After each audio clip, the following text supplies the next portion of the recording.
I must have some memory impairment. That's not really how it went through. I said, okay, I can do that. And the quality will be also in line with that. So I'm the guy standing between you and going out to some break.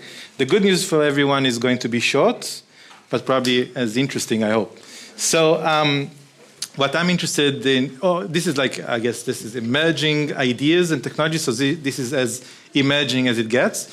So I'm going to talk today about some new concept that I call the Animal 2.0.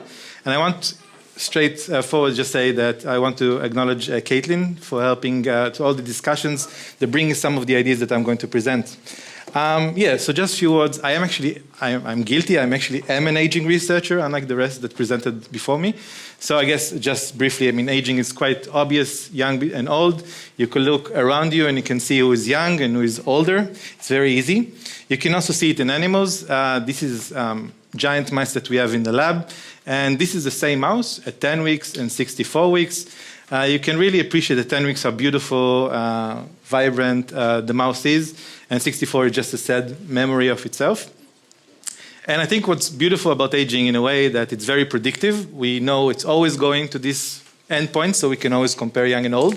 But the frustrating thing, aging is so visibly apparent to us from the outside, but what's going on in the inside, from a molecular perspective, is way more difficult to comprehend. So in recent years, there have been, I guess all of you have seen this a million times before, hallmarks of aging, 1.1, 1.2, updated, expanding, and so on. And this is the latest, I think, version. And you can appreciate the authors here try to categorize aging and build a lot of the recent knowledge that we acquired with the tools that we have. And interestingly, even though I find it's very limited in scope in the tools that we are using, you can still use the knowledge that we acquire to try to study and intervene in aging. So how can we extend lifespan? That's, I think, what a lot of us are asking ourselves today. So if you listen to most of the talks, I think lifestyle is the most easy, actually. If you want to live longer, avoid risks. Don't try to go into a war or fight with someone or jump out of the cliff. And so on. Healthy diet is something you also hear a lot, like dietary intervention and so on. You hear a lot about drugs. I hear the word rapamycin in any conference I go like 100 times, and it's not a good thing. We talk about it in a second. There's also genetic intervention, so we can target genes and extend lifespan. Recently, there is this partial reprogramming. I guess David Sinclair and others are going to discuss with it later. I'm just going to mention like one example for genetic intervention that we did like a few years ago. So you have control flies, you knock them down, they jump, they fly very happily up. And then in the middle and in the right, there are flies in the same exact age, but one of them is a mutant that we discovered that can extend lifespan. It also extends healthy lifespan. The beauty about this is very simple, right? You don't need to have crazy omics and spend millions of dollars. You just ask the student, can you knock them down and test how long it takes them to go up? And you can really appreciate that the mutants are much more healthy. So that sounds great, right? But I think the problem, humans are way more complex. These are flies.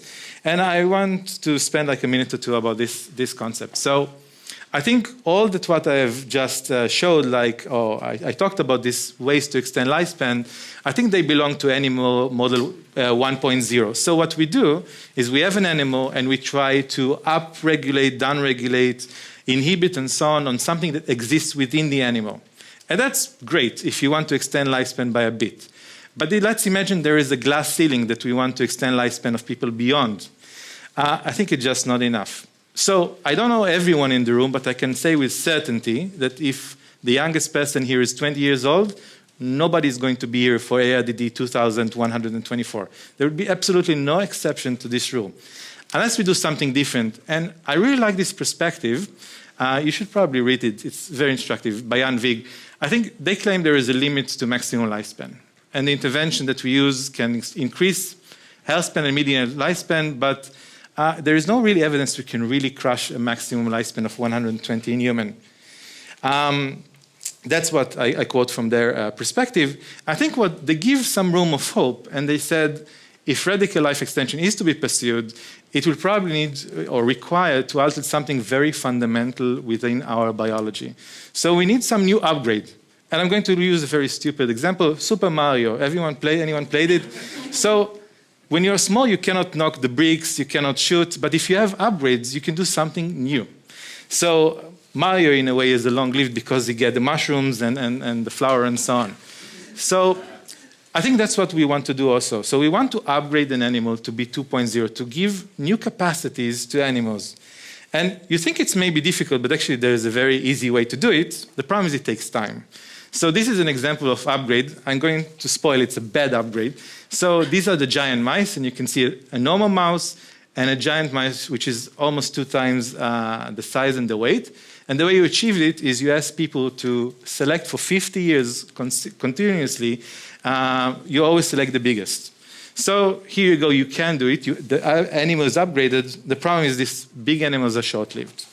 But so how do we do shortcuts? So I think this is more like, we can summarize it. Is there any crazy ways to extend lifespans? I used to have students when I go to conferences, and I collected some of the ideas. You can insert genes from long-lived animals like whales into us. Maybe there is some benefit to that. Some complex drug cocktail, drinking or transfusing. I didn't ask young blood. But I think like Brian Johnson, I think he posted a list that he take blood from his kid. Let's see how it can. Katie, we talk about it later. I think people also mentioned cryofreezing. Machine-human interface, I'm going to touch it in the last slide. My idea was eating ATP. Everyone thinks it's dumb. You need to eat 80 kilos of ATP, it doesn't cross the membrane and so on. But, I mean, you can think about it from another perspective, the idea at least. So I think eating ATP, the reason I suggested it was because it's very important, ATP, right? It's the end point of what we eat. But I think when we do ATP, it comes on the expense of investing a lot of energy and time. But it also comes with a long molecular damage that accumulates during aging. So I thought, let's cheat. Let's not eat and do all this damage to ourselves. Let's just eat ATP. It's impossible, I think. But recently, there came a few papers that made it possible. And this is one upgrade that I'm going to talk about Animal 2.0 is the power of light. So everyone here is enjoying the fact there is light. You can see each other. You can see the slides. But nobody can really harness the energy of light in the room and use it to make ATP. And I really love this paper. If there's exceptions, please come to me after. So I think this is a very inspiring paper from Samuel Berhanu. When he was working in Japan, he made this artificial cell that can harness the energy of light and make ATP. The way he did it, he used light-activated proton pump, and when you shine light, you create this proton gradient, like what happens when we eat and break our molecules, and you generate ATP. And you can show in a proof of principle, you can use this light to also make proteins. Beautiful work. The problem was, when I talked to him in 2019, there was a problem how to deliver it to the right place. I wanted it to go to the mitochondria, so the mitochondria can eat light. And the problem was, the cell is a big city. If you generate something in the nucleus, it needs to know where to go. It's like we are in Copenhagen and we need to find ARDD, right? We need to have some sort of zeroing where we're going. And I think that was an obstacle. I don't know, Ed Boyden can also comment about it. It was an obstacle how to deliver it to the mitochondria. And there was a paper from Israel Sekel Lab showing you can modify some sequences. So now your protein of interest, your synthetic protein, find its way to the mitochondria. So we used this technology. I'm not going to talk about too much. You can see it in ARDD2024. The idea was that this is work by Andrew Wojtowicz, building on technology that Ed Boyden made. And the idea is that you use a light-activated proton pump, which is modified to go to the mitochondria. It's called miton, and then you have partial energy replacement. So this animal, in this case it's C. elegans, it is now upgraded in a way it does not only use food to make ATP, it can also use light. And sure enough, I'm not going to the detail, you can look at the other talk, these animals, there was not so much optimization here, I think we need to do a lot of more work, but if you shine light and you have this miton with the cofactor ATR, they are long-lived. They're long-lived just because they can harness the energy of light. And this is the kind of the direction we are going with this Animal 2.0. It doesn't matter so much, they also have better movement. So towards the end of the talk, I'm just going to talk about a couple of other ideas that we think about that could upgrade our animals. And again, maybe it's important to say, if anyone have other crazy ideas, doesn't matter how much crazy, please talk to me. I think maybe we can find something to do. I think this is why we do science. So I love also this work. It's recently published. The idea is they use thylakoids. Thylakoids are parts of the plant that can harness the energy of light and make ATP. And what these guys did is they use thylakoids, they break it into pieces, protected it, and to cut a long story short, sorry, otherwise that makes no sense, they put it into knee of mice that have some metabolic problems, so they are sick. And when they shine light, they made the extra necessary ATP with the transplantation of a new organelle. So this is, I think, beautiful work. I don't think it's been tested in the context of aging, but I think I'm very excited to see what comes out with this. With the miton and with the thylakoid, one of the barriers we have is how to make the light accessible within our body. We can probably use this technology in the skin, in the eye, but we are working on upgraded technology that will be able to activate it inside our body. I hope I can talk about it next year. And finally, another idea, this is actually inspired by Aubrey de Grey idea, and also I talked to Caitlin a lot about it. It's somehow connected to what I talked. When we make energy, we also have a lot of biochemical reactions, and we generate a lot of byproducts we cannot get rid of. They accumulate with time, lipofuscin, AGEs, plaques, and so on. And we're thinking now also with Moon and other collaborators, try to identify enzymes that can break it. Sure, something can break it. Caitlin really scared me once. She said, corpses, when you put them on the ground, they have lipofuscin, they're old people, right? So they have all this, but they disappear. We have only bones. So something must eat it. And the trick will be to isolate and harness it to use for our benefit. And indeed, this is another beautiful work by David Vilches. They did something really crazy. They used the model of polyQ. This is the famous Huntington cause. So you have an accumulation of polyQ protein, and then it aggregates. But the plant have a lot of polyQ, and it can somehow live with it very nicely. So they isolate a protein, and they showed that if you put it now in humans, so you take a protein for plant and implement it in us, you can get rid of a lot of the polyQ aggregates. And I think it's really beautiful work. You should probably read it. It's beautiful. So my two last slides. So the challenges. So I think the problem is how to control the expression of synthetic genes, for instance, like the miton. Our cells never had them. They don't know how to control it. So we can bring it to a certain place, but the question is how to stop it, how to prevent it from accumulating too much. So I think this is a lot of concern. I think we are probably going to shift more to TET-on, TET-off system to express it shortly and then stop it. We need to optimize, again, the expression and the optimization of the function itself. And also there's some concern about the immune response attacking a gene that shouldn't be there. And yeah, the futuristic thing, Animal 3.0, because why not stop with Animal 2.0? I think in the future, maybe we can think about further ahead when we have animals that we take the best from different organisms into us.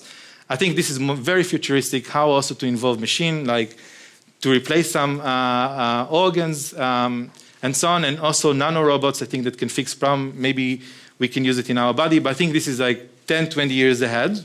Just some teaser to think about. Good, I saved you 1 minute from the break, and I hope for more. With that, thank you for your attention. I know you're probably very tired, and if you have questions now after, please come to me. Thank you, Shahaf. You guys have any questions right now? Anything comes to your mind? Yeah, over there. I think it was very clear, right? Yeah. So Thomas, and then Tomer. Not about heat, okay? No, I cannot hear you. Yeah. You mentioned at the beginning of your talk about the limits of the human lifespan and why these crazy ideas are important. But taking from another animal model, because for example you were mentioning the average on the mice, we already can go quite crazy on the lifespan of C. elegans. So there seems to be kind of like an issue on still making these models. The limit is who knows where. Yeah. So how do you see making the jump into not only primates but a long-lived primate like humans? Yeah, it's a good point. I think it's much easier to extend lifespan of lower organisms like worms and so on. You can even shift a couple of temperature lower and they double the lifespan. But I think we are more complicated. I think just like Jan mentioned, there is no evidence that you can break this glass ceiling. I mean, people live different places, different temperature, different diets, different habit genes, and I don't think anyone in recent history managed to live as close to 120 and above. So I need to have evidence to believe it's otherwise. Maybe it answered the question. Hi. First of all, thank you. It was very interesting. And about the light ATP generation, you mentioned you want to use it also in cells inside the body. How do you estimate it would affect them being exposed to light? Yeah, it's a very good question. I cannot give a good answer now because we are working on it and it's too early to talk about. But we have a very clear idea to solve this problem. So next year, please. I need to be a bit patient. But there is a clear idea to do it. Yeah. Thank you. Perfect. Thank you, Shahaf. Thank you.